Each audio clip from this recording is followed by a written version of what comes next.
improve the performance of the organization through the improvement of the capabilities of our leadership. One question that we've asked in every leadership survey on an annual basis everywhere in the world, and this has gone on for some 10 years, a flipping of what is the most important reason why leaders fail. Flipping from strategic capabilities to leadership style. This year's answers in East Asia said that in the economic turmoil, leadership style was very, very important. And it was the key reason why leaders were successful or not successful. And that means that the command and control leadership style really wasn't in vogue with today's employee, today's management teams, today's talent. They were looking for leadership that was more inclusive. In times gone by, other leadership styles have predominated. But in today's world, there's a different leadership style that seems to win the day. Strategic initiative is about leaders who have vision, leaders who have strategies and tactics that fit the times. And that is another issue for why leaders fail. When organizations don't know where we're going, when organizations don't have that compelling vision of where we're going to take this business in the future, that's when people inside the organization become demotivated or unsure of their role in that vision and those strategies. So Leadership 2010, in its consistent response over time, has been that leaders need to have clear direction for their organization. They need to communicate that direction, not just once at the beginning of the year, but throughout the year as to how we're doing on achieving our objectives in our vision and strategies.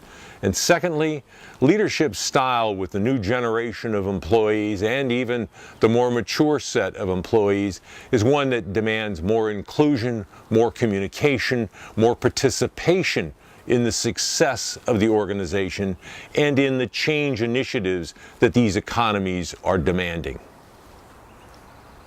We're talking about leadership development. Everybody took the survey, the hundreds and hundreds of respondents from each country said leadership development was key for their success in the future. So you ask, what are the gaps then that we're looking to address in our leadership development? First off, 50% said we recognize that leadership development is an issue, that we need to raise the competence of leaders to manage change. We need to have leaders who can develop and communicate their visions and strategies effectively. But when you look at the gaps that were identified, that same 50% plus another group of some 30% identified these. They said we need leaders who can communicate effectively. We can train those leaders in our organization to be more effective, to be better, to be clearer in how they communicate their messages, whether it be in a large audience or in a small group or one-to-one. We know that. Secondly, they said we need to, in this new world of this new normal, have leaders who understand that people are different, that have interpersonal skills to recognize that difference and be able to adapt and modify with others so that the messages are perceived in a very consistent and uniform way.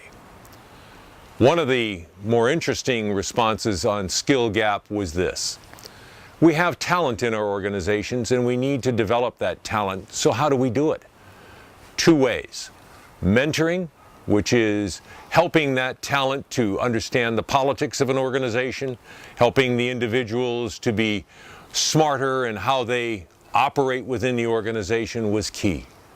The second and probably the largest response came from those who said we need to coach the talent in our organization today and the talent we're bringing into the organization to be more effective, to not allow them to operate without guidance from their management and from the people higher up in the organization who can give effective tips on how to operate more productively.